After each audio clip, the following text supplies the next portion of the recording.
Gentlemen of the Governor's Media Team, I welcome you all to this meeting.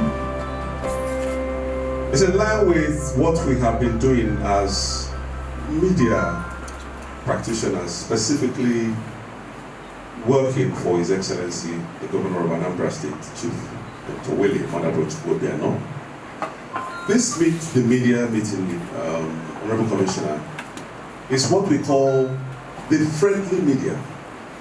It was designed by the leadership of the Governor's Media Team to have close interaction with people who have the responsibility of the day-to-day running of this administration with the governor.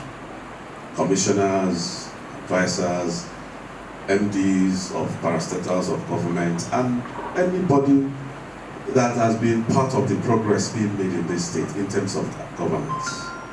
And so what you will expect, like I said, is a friendly media, to have a relaxed atmosphere where we chat, discuss with various commissioners and those in authority in Anambra State to give us deeper insights into the workings of their various ministries.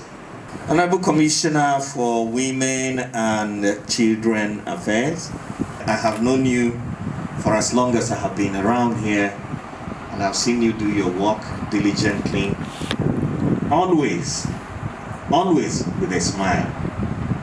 You are the one charged with responsibility for the society's most vulnerable. Nzana Bankli has already given us a clear understanding of why we are here. I would like to now tell you that the way we go about this process is we give our guests the chance to make an opening remark. The Ministry of Women and Children Affairs is a ministry that has the mandate to ensure that the women, children, especially the girl child, the less privileged, persons living with disabilities, are taken care of. We oversee the training and empowerment of our women, especially the indigent, the widows, even the youth inclusive, because we train them on various skills of their choice, so that at the end of the day, whatever training or learning skills that they acquired will help them become someone in the society and again employers of labor. At the Women Affairs, we have 4 technical departments. We have the child, we have the social welfare, women, and rehab. When I assumed office as the Honorable Commissioner, 28 March 2018 to be precise, the first thing we did was to inaugurate the Steering Committee on Child Labor. Because if you go out there, you agree with me that our society has turned into something else. You see a child of 4 years hawking, but the most painful aspect of it is that these children are seen hawking during school hours. So my ministry frowned at that. Initially, when we started, I used to lead the team to raid. So when we pick them, we ask them questions. Some will say it's school fees, others will say it's uniform, and stuff like that. Then if you go another time, you will see the same set of people again hawking. We devise another means. When we pick them, I will personally take them to their schools. Then we will invite their parents to come and meet us there. So some, again, we will pay their school fees, uniform, some is even sandals. Again, during the raid, we also found out that there are children that are being used for illegal sort of things. Begging is another worrisome thing. These children that are being used, they are hired for a token, some even 500 naira at the end of the thing, some even 1,000. It was on one occasion when I was going to Onitsha that I saw one. I think he's about 5 years old. And I watched the woman carefully and observed that she's not blind. So I took her to my office. She opened her eyes and confessed. That gave me the clue So I started hunting for, people like her. So I went to Onitsha with my team. We went to know. At the end of the day, we were able to pick about 29 of them. Yes, fake blind beggars. They are not blind. Some, I think they put on rope and stuff like that. So it's worrisome. Then again, under Women Affairs, we collaborate with the Office of the Wife of the Governor under her pet project, Caring Family Enhancement Initiative, to train our women on various skills. We have confectionaries, we have soap making, many skills like tailoring again. So it is not only about training them.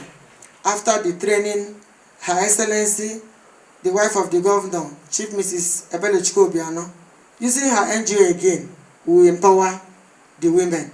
I think we've empowered over 5,000 women using cafe. Then again, you go to social welfare. I won't forget to mention our mentally challenged home at Inteje. It was established by this administration that 1st January 2015.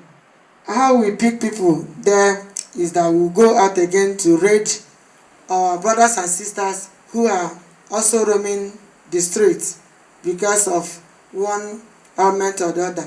During the course of this raid again, we found out that some of them are not even mentally deranged. It is depression that are suffering, because there is this one from Ebony State.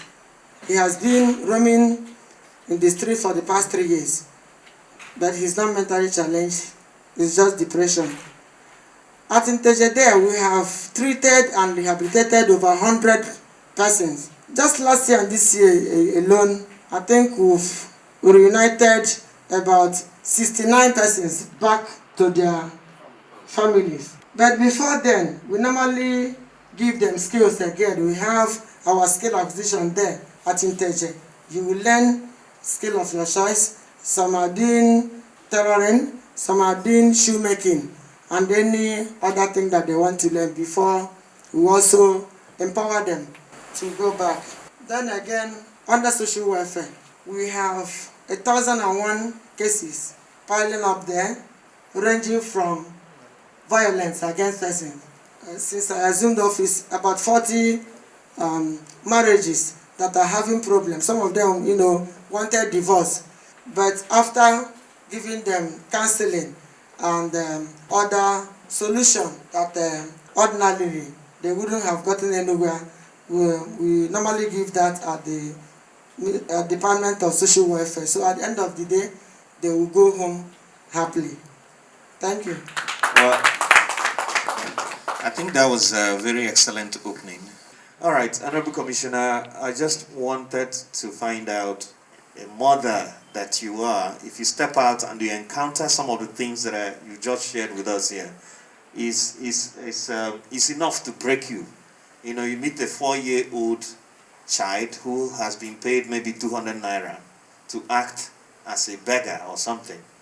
It leaves you wondering, I just want to know what would you say prepared you for the challenge? I think I will begin by saying that I've been in the system for quite some time now, before my appointment as Commissioner for Women and Children Affairs.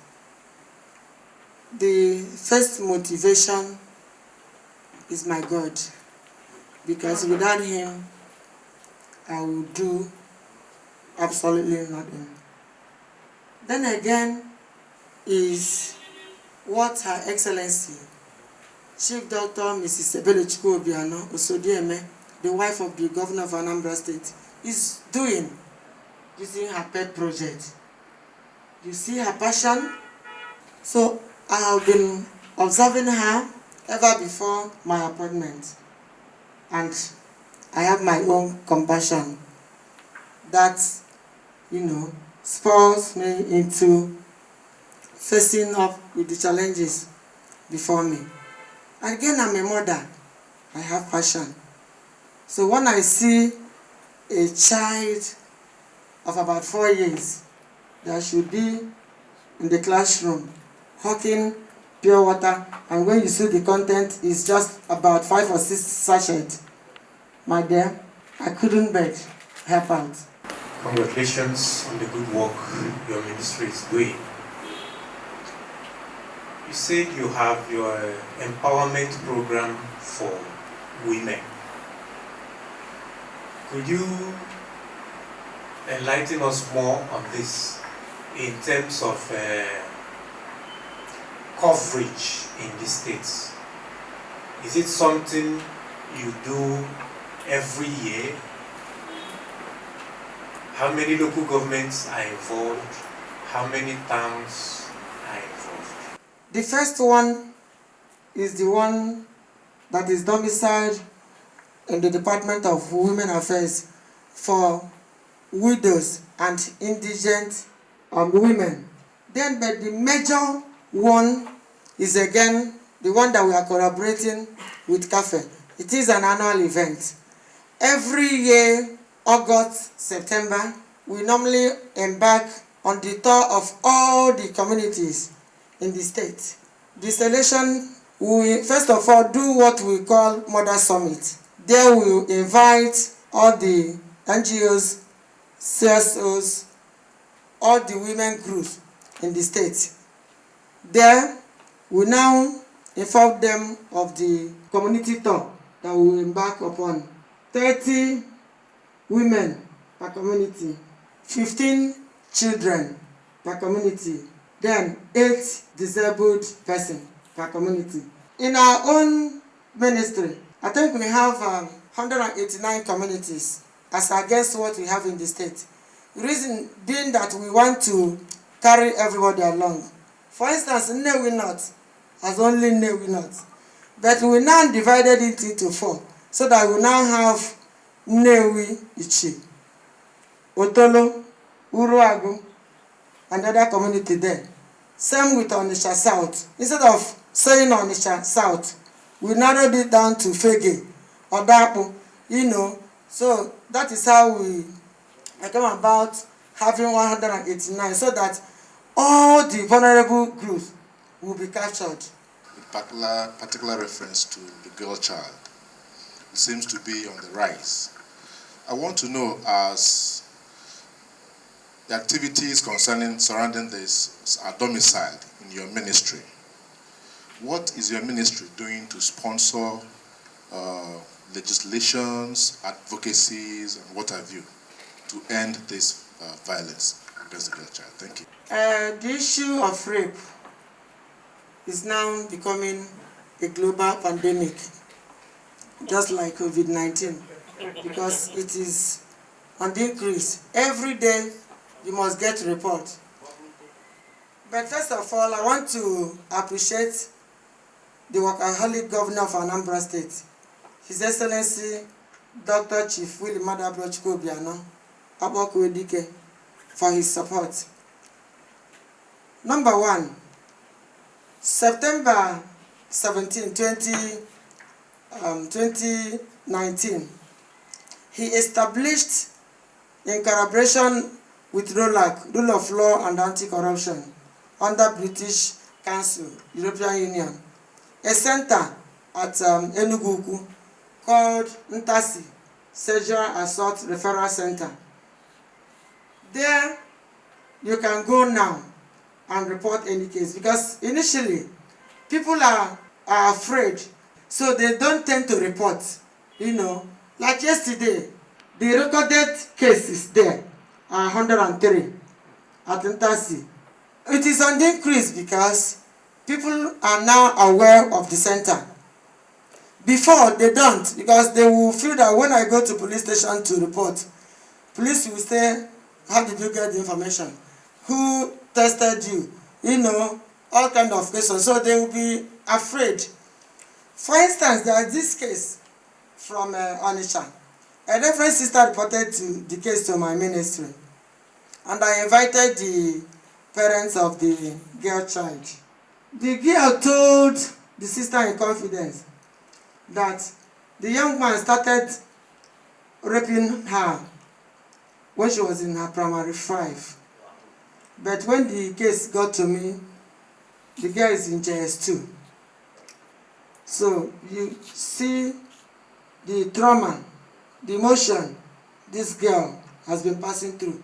But because she doesn't have confidence in her parents, she has been living with this all this while until she was able to confide in her principal, who brought her to my office.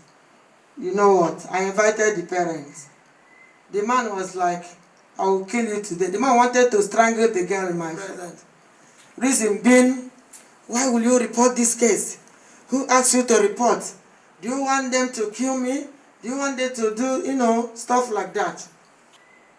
We thank God I contacted the CSO to the governor, who helped us in the arrest of the young man. So at Intasi Referral Center, we have medical doctors there, trained medical doctors, we have trained nurses and other supporting staff there. So when you give the information, first of all, they will take you to the counselor, who will now calm you down before taking you to the doctors and the nurses, who will now examine to know maybe the extent of the damage. Then again, if it is the one that we can, there are ones that will, handle using counseling again. And for those of them that we cannot handle, we hand over to Ministry of Justice, because they have also their staff there, lawyers who, prosecute with the police. So I think with this, we are making progress. And I believe God, like you said, we cannot stop it. It can only be reduced to its barest minimum. Rape is an extremely sensitive societal ill. And I am wondering what you think can really be done, to at least, there should be a clear demonstration of willpower by leadership at whatever level, different levels of leadership, to make a strong statement on rape. What I'm looking at is the legislation taking care of that aspect of malfeasance in our society weak? Is there something that can be done? What can be done to strip rape of the silence that covers it, which makes it difficult for us to really, for society to address it very squarely? Just like I said before, that rape is now becoming a global pandemic that we cannot just stop overnight. We have to begin by sensitizing our people. Then again, good enough in Anambra State here, we have laws. Let me start with the ASCRIC, which is also an establishment of this administration. ASCRIC is Anambra State Child Rights Implementation Committee. We have Child Rights Law of 2014. Then again, we have the VAP Law of 2017. VAP Law is Violence Against Persons. One thing here is to make laws. Another is to implement. I think the problem we are having here is the implementation aspect of it and the enforcement. Because when a man of about 54, or let me say 60 years, will stoop so low to defile a minor of 5 years, I think we should begin to apply the VAP law of life imprisonment.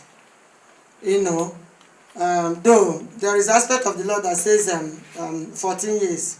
Me, I will go with the one that says life imprisonment because you cannot tell me that there is any urge that you have sleeping with a girl of 4 or 5 years when you have 1,001 out there. You know what I'm talking about. The issue of the mentally challenged. You talked about the collaboration with the Office of the Wife and the Governor.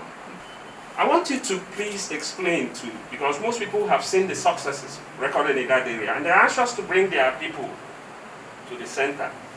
Can you explain the distinction between the people you have out there and rehabilitate and train, and the people who want to bring their mentally challenged people to the ministry? If you go to our mentally challenged home at Inteja, it is 77 beddings that you see there. So because of that challenge, we don't accept people, coming from home. Because if you go to my table there, you will see 1,001 requests, applications, pleading. Some who spoke Indian hemp, marijuana, and if you see me, I don't have such strength to begin to fight with those people. So the people that we pick and we keep at Inteja are all these people you see every day on the road, roaming in the street. They don't have home. Some of them are seen under the bridges, and they don't have any person to take care of them. We pick them, we take them to Inteja, rehabilitate them there. Because of the accommodation problem, we don't accept people from homes. Just like you rightly pointed out, some, when they come, we advise them to go to Northia Psychiatric Hospital or Enugu, because we don't have enough space to begin to accept people from their various homes. In the aspect of rehabilitation of the mentally challenged in our society, there is one man that operates between Unizik pedestrian bridge and the Aroma, and one lady that looks as if she has elephantiasis on her leg. Does it mean that your ministry is not seeing those people? At times the man goes violent. There was one afternoon I was driving with DCPS, and the man was having something like iron, and he threw the iron on us. God so kind, I dodged him. So please, is there anything to do to take that man and that lady off the street of Anambra State? You might see the person here. In the next 1 minute, the person is sighted at Enugu. For instance, there is this one that we picked at Nnewi just last week. We've been looking for this woman and her 2 children ever since we read about their case, in social media. So it took us 3 good weeks for us to pick her. So we've been seeing the one with elephantiasis, but you go to pick her now, you will see her again. So noted. There is something you said here, because the essence of all this is to convince those people out there. The establishment of that sanatorium or the whatever at Inteja, I want to know whether it is this administration that established it, or it has been in existence and this administration tried to do something better. I think I said it before. It was established by this administration 31st January 2015 with old structure, old party, ZP, MP, whatever, old party, SDA, yes, old party house. But I will tell you today that His Excellency has given approval for, a better home for them. Then again, there is the one that I'm trying to capture into what we are doing, is the establishment again of by ROLAC, Rule of Law and Anti-Corruption, at Mezue. That is where we have our correctional center. Because if you visit some of our prisons again, you will find out that you see some minors and pregnant women and other persons there. So we are trying, again in collaboration with CAFE, to remove those people from the normal correctional center to the correctional center being established now. Very soon that one will come up at Umonze. You know, they say the reward for good work is more work. Everybody's seeing your activities on social media. How are we making sure that our neighboring states are not importing mentally deranged people into the states, knowing fully well that once they drop them in Accra, your ministry picks them up? Then secondly, the issue of abortion. Lots of young girls who are scared of responsibility of motherhood abort their babies and maybe dispose them. How do we sensitize these girls to shun those activities? And then on the last note, what the ministry is doing is cost effective, like you need to spend a lot of money. Is it just the state government sponsoring all your activities, or there are other sources where you maybe want to get funds from to finance what you're doing? There was a day I personally picked a mentally challenged person in front of our office there. But next morning, we saw a woman with 2 boxes who gave her name as Abireke from Lagos State. So that's, go to confirm to us that they import people, knowing fully well that we have a home. Because you can't tell me that we will pick a mentally challenged person today, we go and pick about 5. Tomorrow morning, you see another 10 on the same road. So I think that some of them are being imported. Then again, for those of them that are rehabilitated and are mentally stable, confirmed by the psychiatric doctors, half of them are from neighboring states. We have some from Enugu, we have Ebonyi, we have one Kogi, we have Abia, we even have Akwa Ibom, 3 from Akwa Ibom, and it's because that they are now certified okay, that they were able to give us information. So, concerning the abortion that you talked about, we don't encourage that. The ministry is trying again to orientate our mothers on the dangers of abortion. But if we have such cases, we don't encourage them to abort. We have our motherless babies home, I think about 4, that we've given approval to keep social mothers, pending when their parents will come for them. Individuals, corporate bodies should come and assist the state. For instance, just like I mentioned a while ago, the people at the mentally challenged home in Teje, some of them are not from this state, and we are taking care of them here. So we are pleading, even the EU, all of them should come to our rescue and support what we are doing in the ministry. Women Development Center, the main auditorium, was renovated by this government, and the ancillary roads thereof. So I would like you to make a comment to that effect, because when we posted, when Eyewitness conducted something on that and posted, they kept saying that it was the administration of P2 that awarded the renovation and whatever. I know it's under your office. Let me begin with the guest house there, the 2-story building.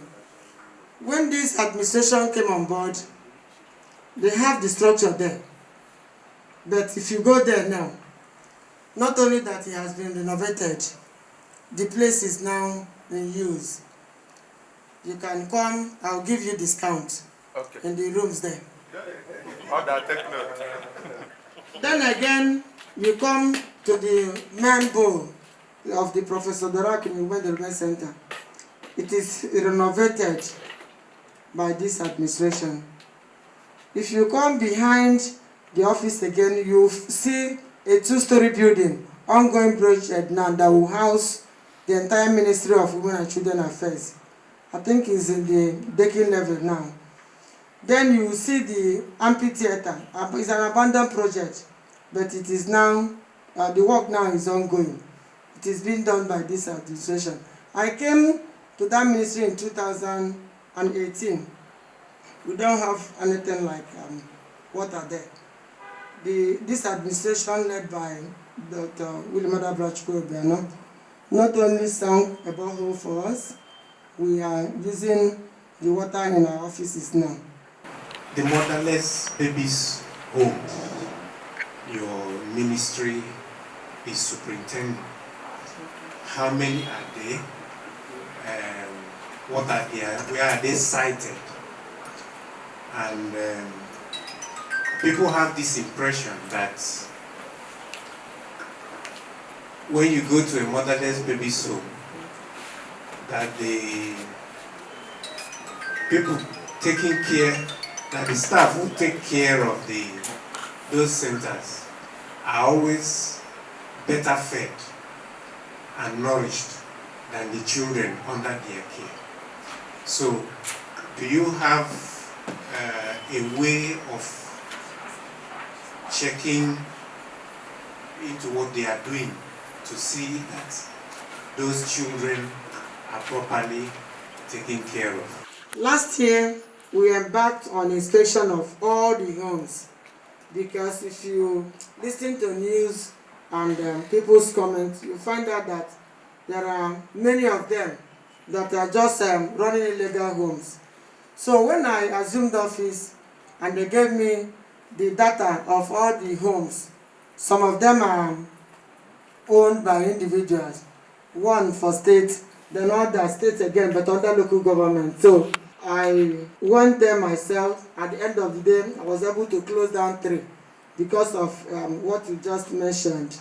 One at Opo, called Precious Home. So if you see anybody that is doing any business with that room, the person is doing that on his or her own risk, because the Anambra State government, through the Ministry of Women Affairs, has shut down the home called Precious Home at Opo. Then there is another one at Enugu Agide, run by a Reverend Sister. It was also closed down because what she's doing there was a child labor. She will use a 3-year-old or 4-year-old child to doing all kinds of things, because she's also doing poultry there. Some so we have to close that place down. Some of them will register with the ministry as NGO. But when you get to where they operate, you find out that they are running an orphanage home, and it's not acceptable. So that was why I closed down the 3.